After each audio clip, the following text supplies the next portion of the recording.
now stands at $3 per kilo, the highest price on record for the last 5 years.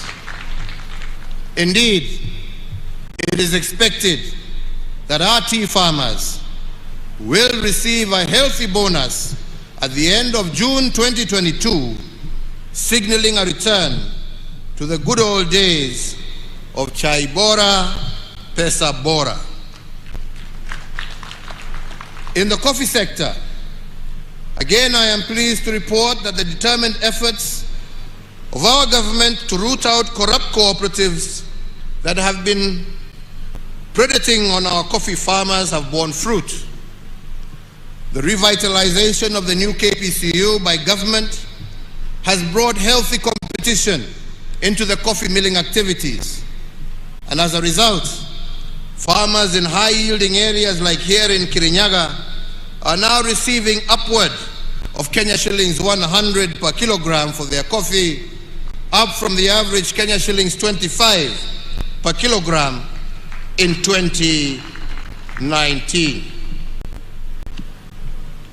Milk production is another area, and as part of our efforts to ensure a reasonable rate of return for our dairy farmers, my government introduced a pricing guideline, and this has seen farm gate prices increase from Kenya shillings 27 per litre in January of 2020 to a high of Kenya shillings 40 per litre as of September 2021.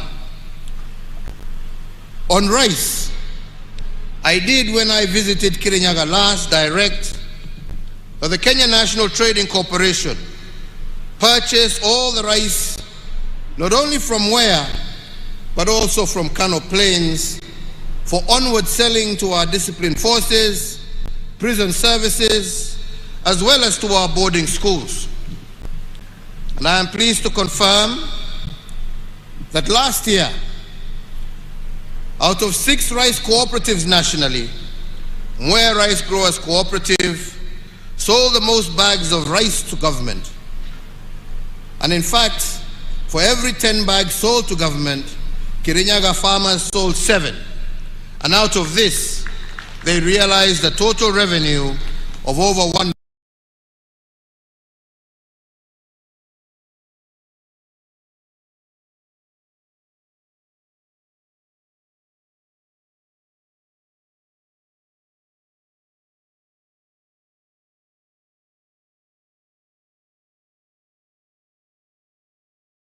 construction. One of the unintended benefits of the pandemic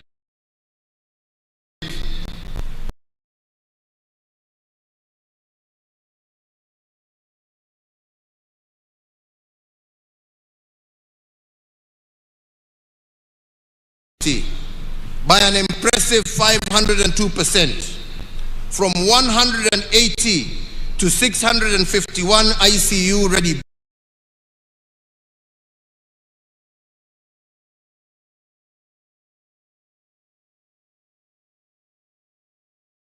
total hospital bed capacity as a country has increased by 47%, from 56,069 in the year 2013 to the current figure of 82,291 hospital beds spread throughout the country.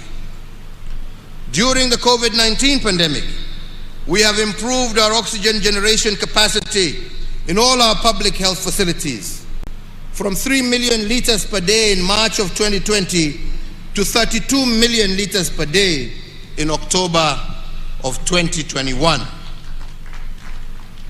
We have further increased the number of reference laboratories that can test for notifiable diseases of international concern and public health importance, from one single laboratory in March of 2020 at the beginning of the pandemic to what we have today, which stands at 95.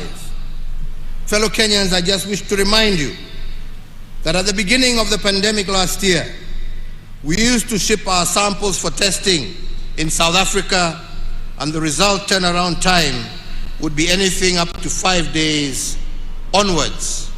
today we have our own capacity.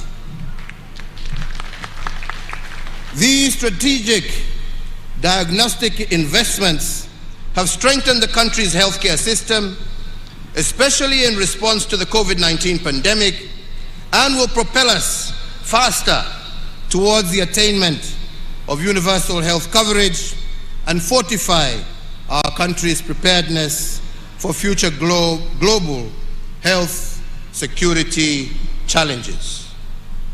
The health workforce is a key pillar of every healthcare system, yet many times it turns out to be the weakest link, typically seen as a cost driver instead of an area for public and private investment in health service provision.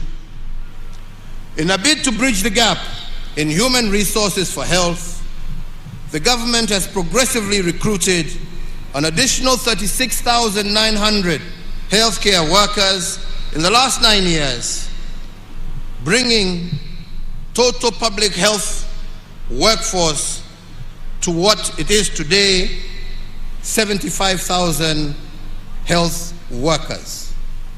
The mid-level healthcare worker plays a critical part and role in the health service delivery throughout all levels of care, specifically at the primary care level.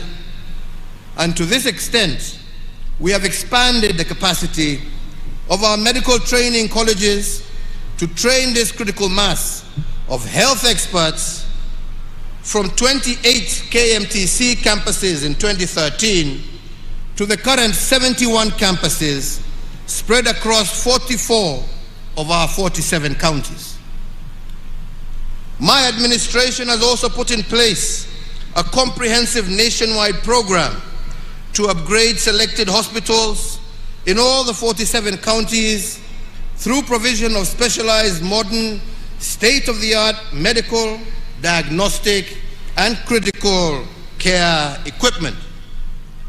Through the Managed Equipment Services project, whose objective was to improve access to quality specialized healthcare services throughout our country.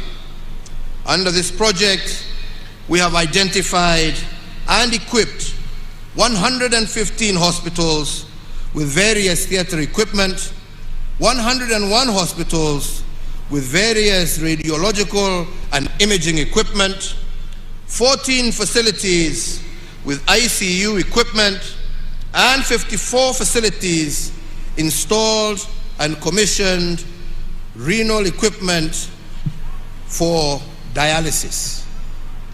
Through this massive investment, 628,000 people have benefited from theater services, 587,000 people have benefited from dialysis out of the 577 dialysis machines installed, and 23,574 people have benefited from ICU services, and over 5.7 million Kenyans have been served using the 22 MRI machines, the 214 X-ray machines, the 83 CT scanners, and the 229 ultrasound equipment that we have installed in various hospitals. All these some investments have so far benefited over 6 million patients and saved our country an equivalent of 131 billion shillings. Ladies and gentlemen, just the other day, I opened the integrated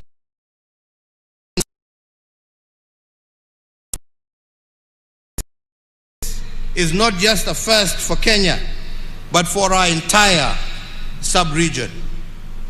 As a result, many of our citizens suffering from cancer will now have the benefit of early detection leading to early treatment and cure, thus saving many lives.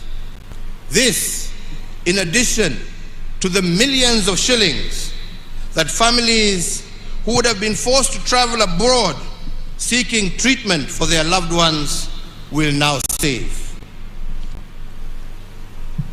3 other areas have thrived despite the COVID dispensation.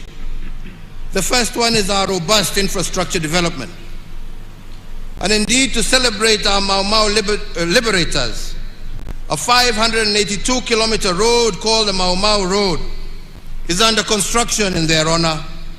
And this will be the single longest road constructed in Kenya since independence. It runs through Meru County, from Kieni to Mara, through Embu County, from Kairore to Irangi, through Tharaka County, from Kibuga to Itunguru, and in central Kenya, it runs from Muthidi to Kiangwashe, and from Kembe to Mogumo Road. This is longer than the Nairobi-Mombasa highway by 140 kilometers, and it follows the warpath taken by our Mau Mau liberators as they fought the colonizers. And once complete, roads will be able to connect to various parts of the country without necessarily having to pass through Nairobi. Another piece of infrastructure that I believe would make our founding fathers proud is the Nairobi Expressway. This is the largest expressway in Africa, stretching a total of 27 kilometers, running from Mulolongo in Machakos County to Rironi in Kiambu County. And from Rironi, plans are underway for another dual carriage that will soon be launched that shall run all the way to Mau Summit, traversing the Rift Valley. In total, we have had 7,991 kilometers of new tarmac road with an additional 4,800 kilometers currently under construction. The major flagship road projects include the Isiolo Mandera Road, Garissa Nuno Mudogashi Wajir Road, Lokicha, Lodwa, Lokitang, Nakadok Road, the dualling of the Kenol Sagana Marua Road, the expansion of the Mombasa Mariakani Road, the Garsen Witu Lamu Road, the expansion of Makupa Bridge and approach roads, the expansion of the Athi River Machakos Turnoff Road, the Ahero Kisii Sibania Road, the Kibwezi Mtomo Kitui Road, and the reconstruction of the Kitale Kapenguria Lodwa Nakadok Road to the border with South Sudan, to name but a few. The second area that has also thrived during the last 2 years is the digitization of our economy as a measure of improved governance. In keeping with being architects of their own future, young people drawn from all over the Republic are the driving force behind seminal programs that will revolutionize the way we conduct business in our country. This is a project that has been dearest to my heart, especially in being blessed with the opportunity of engaging and working and seeing the potential of our young men and women when given an opportunity. I will elaborate on this on another occasion, but today permit me to focus primarily on the land sector. For 125 years, our land registry was manually managed and very messy. In fact, some of this mess was deliberate, engineered to facilitate land theft and corruption. But with the help of this youth-led team, we have begun the process of digitizing the land registry. And what has surprised us, as we reference title deeds with geographical coordinates, is the historical fraud that has existed in our land sector. We have found private land titles to roundabouts in major highways, private land titles on airport runways, and all of this because titles were issued without reference to geographical coordinates, or what experts call georeferencing. To stop land fraud, therefore, we are now in the process of cleaning all title deeds to ensure they have a corresponding geographical coordinate and this will help stamp out the fake title deeds and restore the sanctity of the title deed as envisioned by our founding fathers. The major advantage in digitizing our land registry under the system now known as Ardhi Sasa is that where it took you a minimum of 6 months to do a single land transaction, this has now been reduced to 48 hours or 2 days in the registries that we have digitized. Where once it took 1 and sometimes 3 months to obtain an official land search, the Ardhi Sasa system will give you a land search result in 3 to 5 minutes. And now, with digitization, we have the platform to ensure that every inch of Kenya is mapped and all areas eligible for allocation and issuance of titles have an accurate, secure, and fraud-free system of issuance. It is my belief that after digitization, issues of land titling will be sorted out once and for all. And I say so because my administration has already issued 5.3 million titles under the manual registry in only 8 years. That is equivalent to the number of title deeds issued by the colonizers and the first 3 administrations combined in a total of 125 years. So I believe that if we have achieved 5.3 million titles in 8 years under an archaic system, how much more will we be able to achieve once the national system is completely digitized? Added to this, we have taken the independence era dream of decent, affordable shelter and used policy instruments and incentives to make it a reality. One such intervention is that anyone registered as a pensioner can withdraw up to 40% of their pension and use it to get a housing mortgage. Additionally, we have exempted first-time mortgage holders from payment on stamp duty, and in addition to a range of incentives for developers who build units under the Affordable Housing Program. Further, and on digitizing our economy, in April of 2013, during my first few months as president, I directed the National Treasury to conduct a detailed survey of all chargeable government services to ascertain how many of these services were paid through digital means. The survey found that over 1/3 of all payments to government were cash-based, presenting a high opportunity for leakage and abuse of the system. In one case, 60% of revenues were spent on making collections. By launching the e-Citizen platform in August of 2014, 350 government services have now been migrated to the e-Citizen platform. And in the 7 years since its inception, the e-Citizen has served a total of 27.2 million unique customers and collected over Kenya shillings 87.1 billion in revenues. Fellow Kenyans, our forefathers' quest for a just and fair nation for all will only be truly realized when we have every single service delivered through a transparent and accountable channel. Therefore, digitization is an important part of our endeavor to improve delivery of government services. Digitization aims to eliminate the duplication of efforts in data collection, processing, storage, and production of identification documents, which has been a feature of government operations since the dawn of our republic.